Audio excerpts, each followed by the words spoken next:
Pessoal, eu sou a Bruna, do Programa de Educação Tutorial, do PET, e essa é mais uma entrevista da nossa Semana do Economista, porque, para quem não sabe, agora, no dia 13 de agosto, a gente comemora o Dia do Economista, e o nosso convidado de hoje é o Carlos Guanziroli.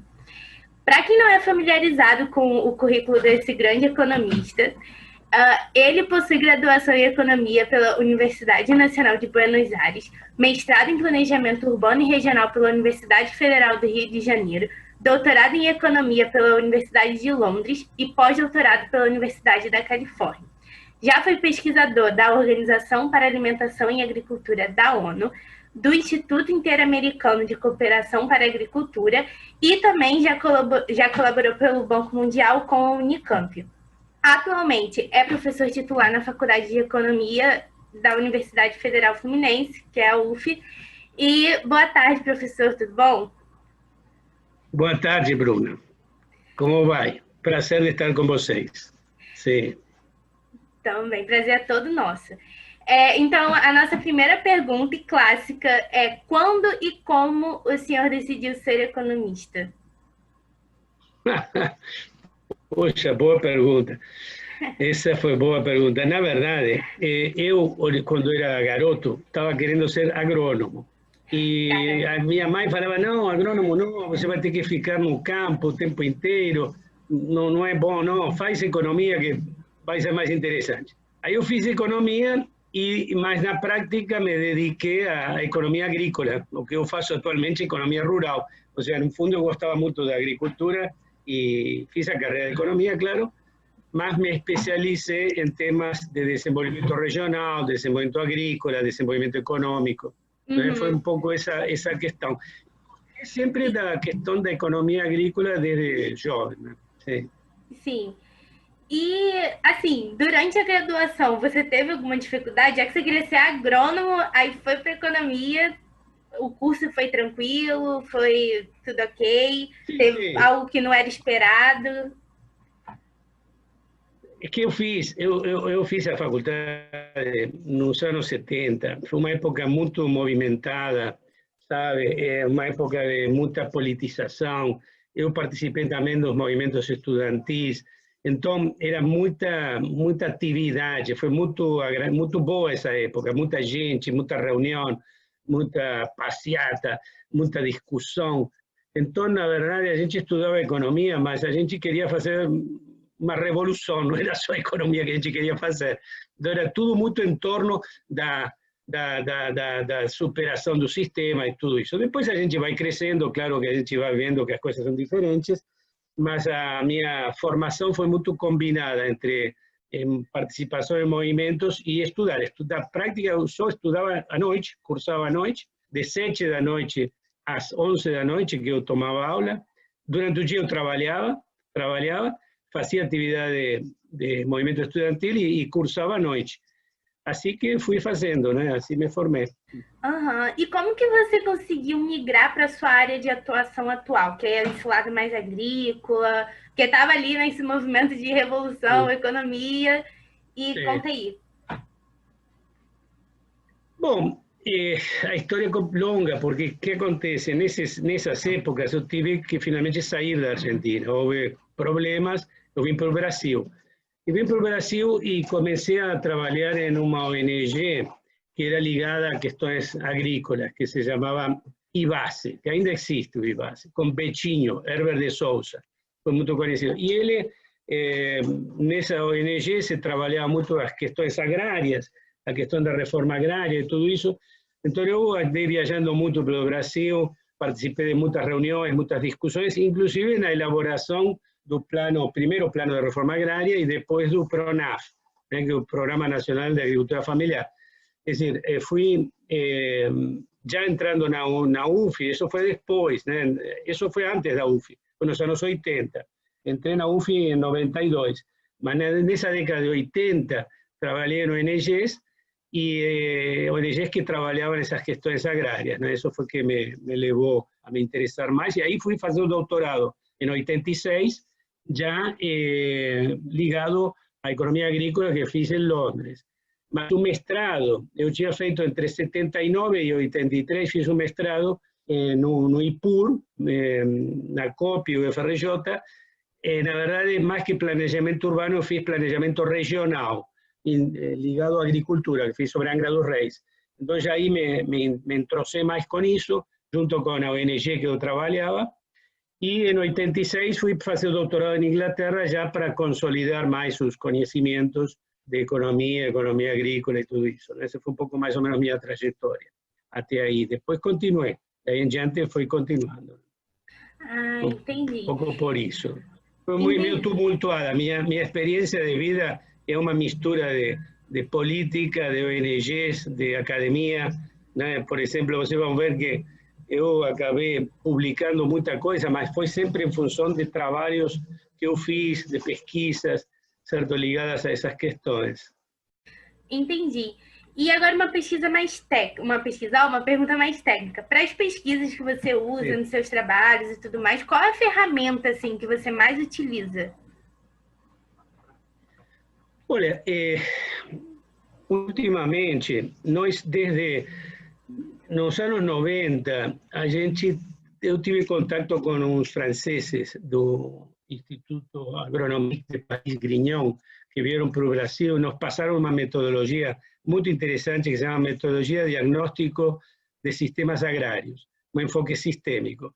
Eles deram uns cursos, foi muito interessante, eu escrevi um livro sobre isso e usamos muito, eu uso muito essa metodologia que te permite caracterizar os sistemas agrários, sistemas de produção, certo? E propor soluções. Então, é uma metodologia que eu uso bastante em estudos agrícolas e também metodologia de observatório de observação de cadeias agroindustriais.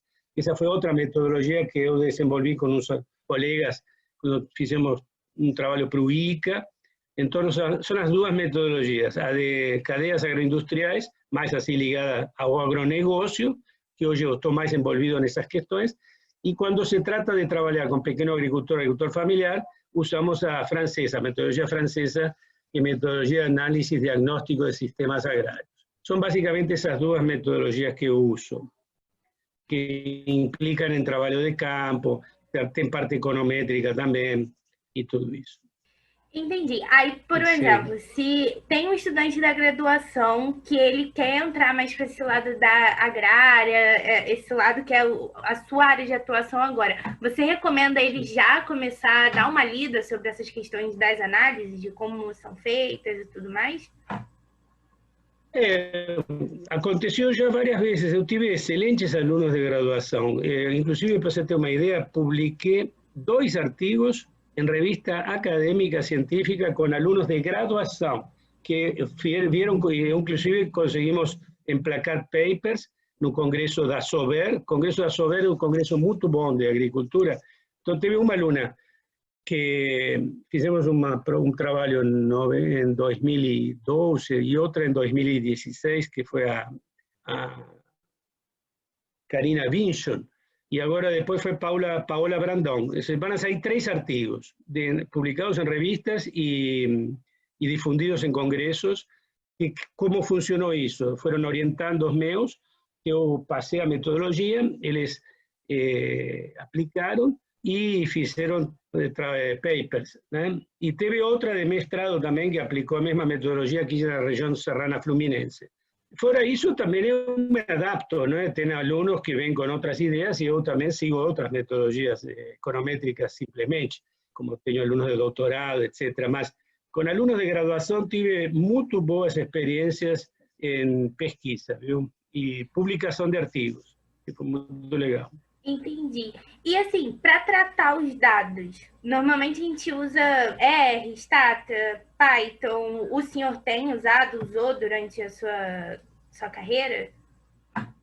Algum desses programas ou outros? Metodologias que a gente usa, não muito. Na verdade, que nesses estudos agrários, como você não tem séries temporais, a gente acaba fazendo pesquisa de campo mesmo. Então, quando você faz pesquisa de campo, você já não pode usar. Então, no caso a gente usa essa metodologia, diagnóstico de sistemas agrários, que ela não usa metodologia, não usa econometria. Da parte de cadeias agroindustriais, a gente usa, sim, usamos alguma técnica econométrica temos feito, no caso de, sobretudo na parte de transmissão de preços, elasticidade de transmissão de preços nas cadeias agroindustriais. Mas eu não sou especializado em econometria. Respeito, acho muito bom, muito importante, mas eu não sou a pessoa indicada para orientar gente em econometria, tá?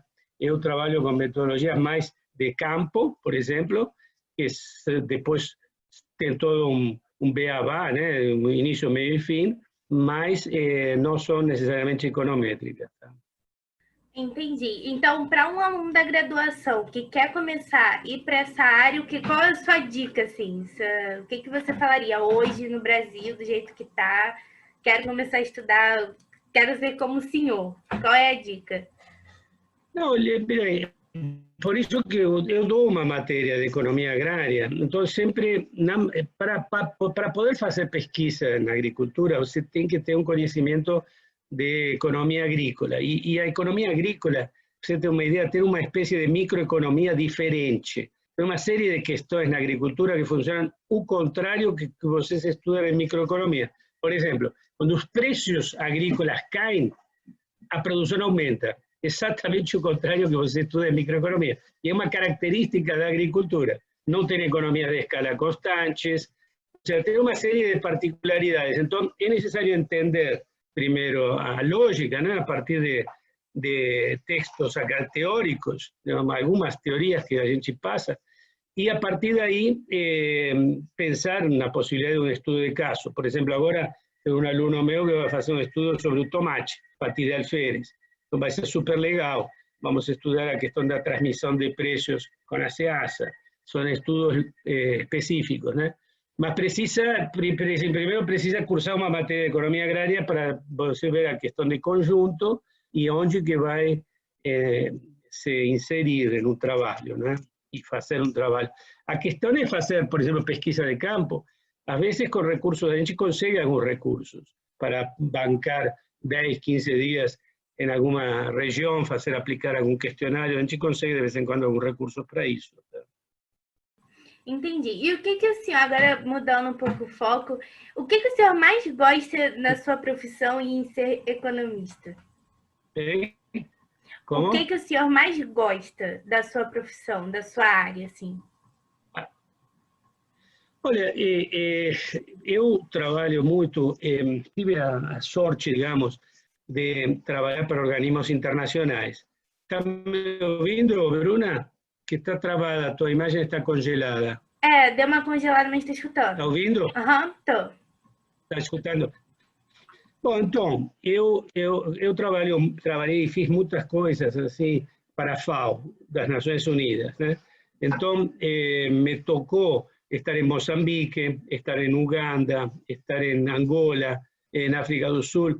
Então, o desafio de propor aí essa ideia, esse meu lado de policy maker, né? De você poder formular políticas. E essa é uma questão que me envolvi muito. No caso de Moçambique, fui várias vezes, y se trata, y Cabo Verde, también estuve en Cabo Verde, estuve en El Salvador recientemente, porque no es como economistas, tenemos como profesores también, no tenemos la posibilidad de hacer trabajos remunerados para organismos internacionales. Entonces, como yo he llegado haciendo esto para organismos de las Naciones Unidas, totalmente aceito por nuestra profesión, por nuestro estatuto de profesor, permite hacer trabajos para organizaciones internacionales. También, entonces, por eso que yo faço eso, que son trabajos que son remunerados, claro, porque inclusive tem viajes, etc., mas que te permiten juntar o académico con o político, o sea, você resolver problemas. O que me interesa es resolver problemas. Acho que nuestra función como economistas es devolver para a sociedade o que a gente ganhou, né? Nossos cursos. Nossos cursos não são gratuitos, não é? Alguém está pagando por isso, e quem paga por isso, em geral, é a população. Então, a gente tem que devolver isso com propostas de melhoria social. E isso que eu fiz muito no Brasil, que eu fiz, foi parte da elaboração do PRONAF, Programa Nacional de Agricultura Familiar, na época com Fernando Henrique Cardoso. Eu tive a oportunidade de estar com ele, com os ministros, e formular um programa que até hoje existe, é um programa que está na faixa de 30 bilhões de reais, dá crédito para 2 milhões de agricultores familiares. Não fui eu sozinho, fomos uma equipe, não? Eu coordenava. Nós éramos uma equipe de 7 professores da UFI, Campinas e USP, éramos um grupo USP, Campinas e UFI, e formulamos um programa de agricultura familiar que está até hoje, e financiado pelo governo. Então, isso me dá muita satisfação, porque, digamos, você tem hoje os agricultores familiares com um programa que dá crédito bastante acessível. Tentei fazer a mesma coisa em Moçambique, não consegui, mas tentei. Também em Angola, em Cabo Verde, fiz, em El Salvador, é mais difícil, foi mais difícil.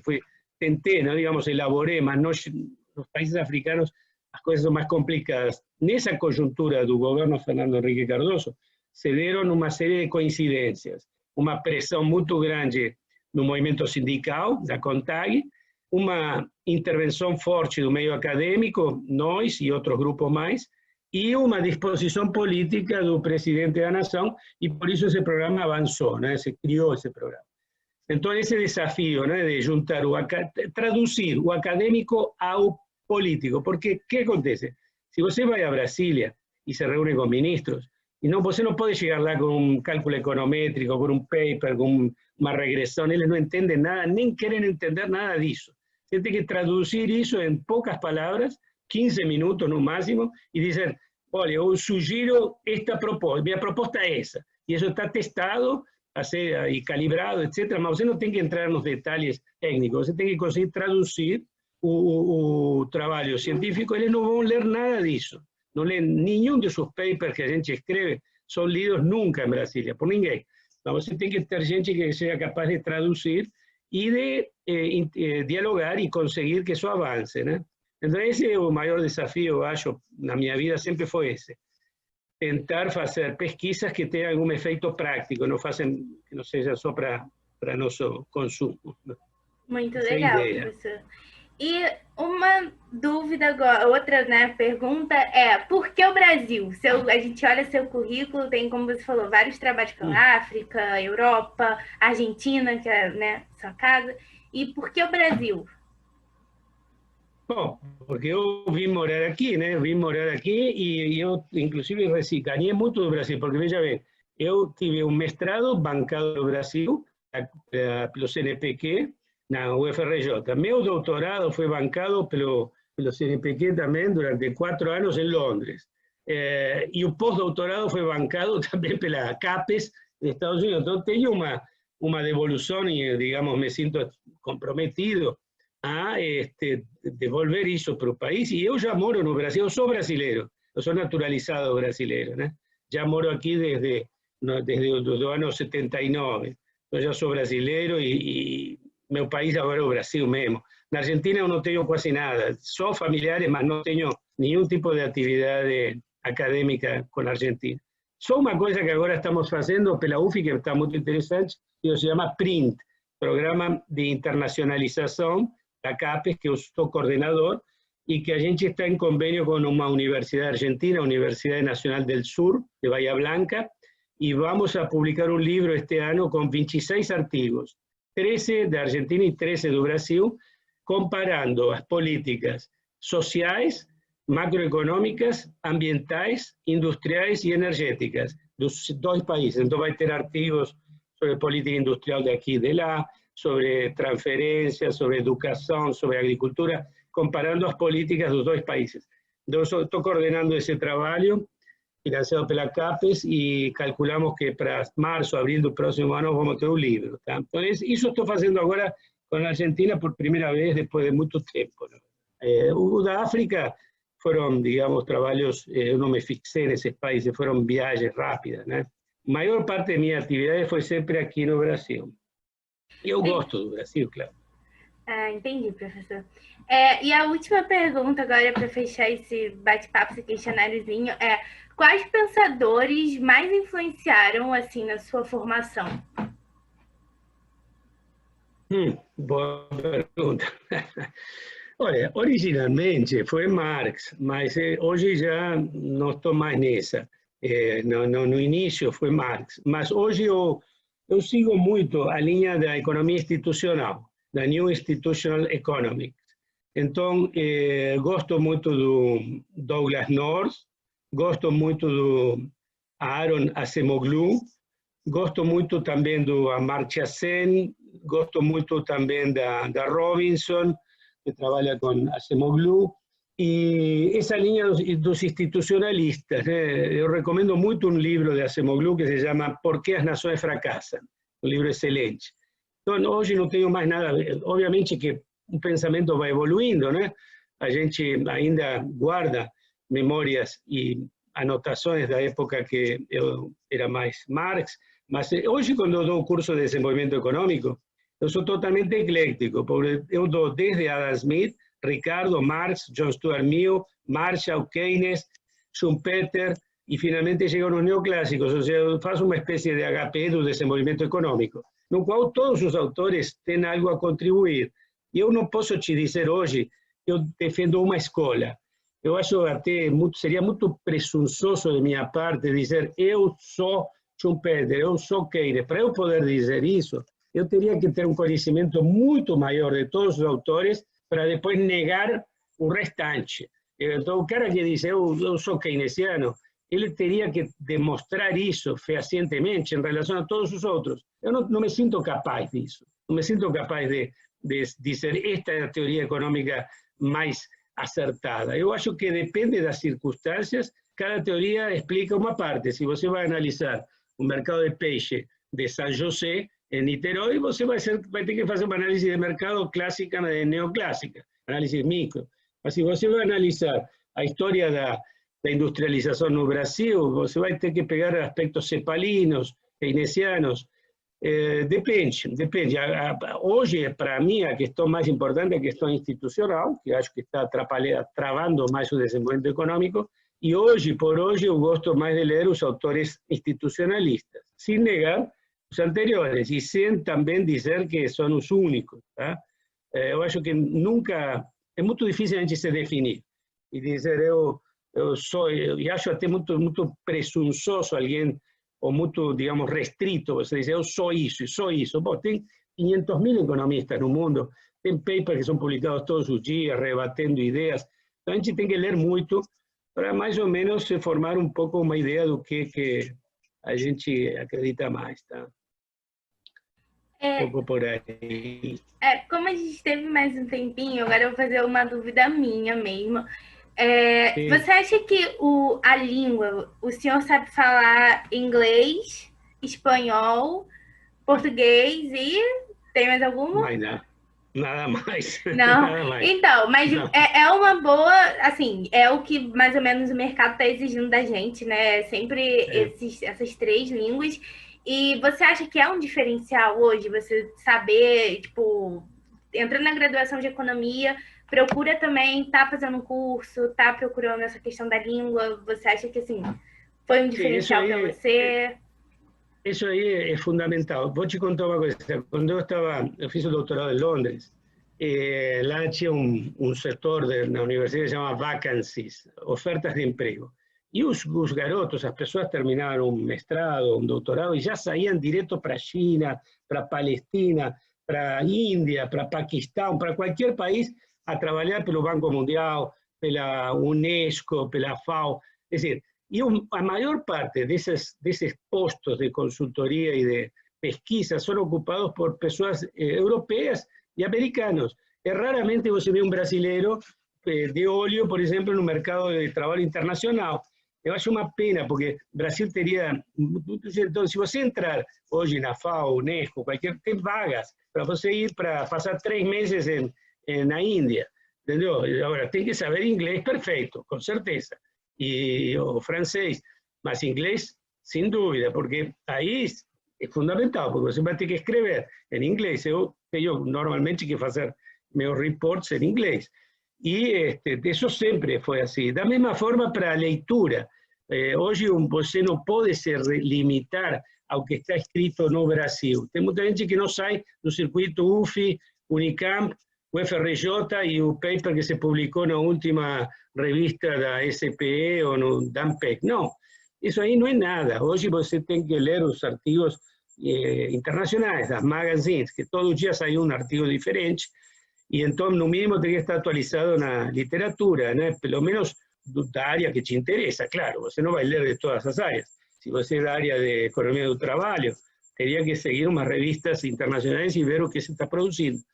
Pelo menos isso, né? Então, com certeza, não dá para hoje pensar em um crescimento profissional se você não tem alguma língua, inglês, espanhol. É pouco, ¿eh? Você, inglês, espanhol e inglês é pouco, e português não, desculpa, mas português não é importante. Português não, ninguém vai errar. Bom, mais ou menos, porque por exemplo, eu fui a Moçambique, Angola, porque eu sabia português. Mas são poucos os países de língua portuguesa. O melhor seria saber francês, além de inglês, francês.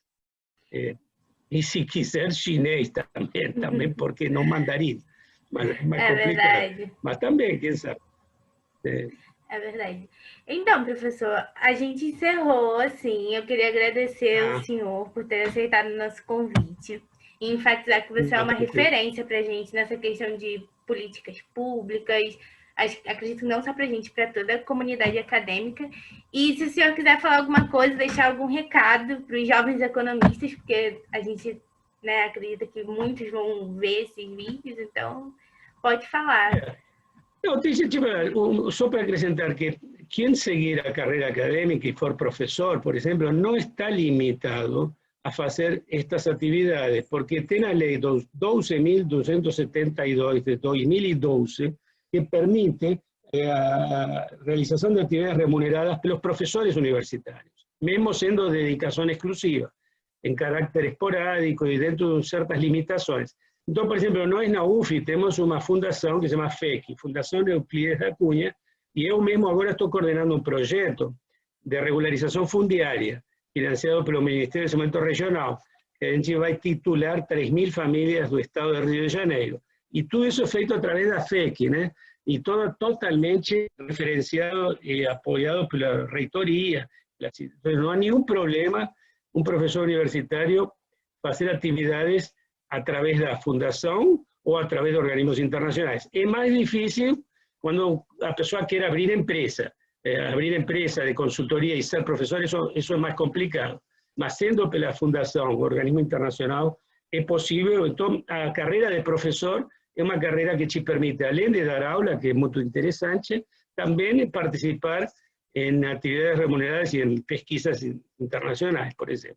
Que isso também é interessante, porque hoje o fato de você ser professor te dá mais gabarito para certas coisas, né? Tem organismos que preferem, digamos, gente que seja professor e não uma pessoa que não é do meio acadêmico. Então, eu aposto que ainda seja uma carreira interessante. Tá? Tá bom, muito obrigada, professor. De nada, um abraço e bom trabalho aí para vocês no PET. Tchau. Para você também.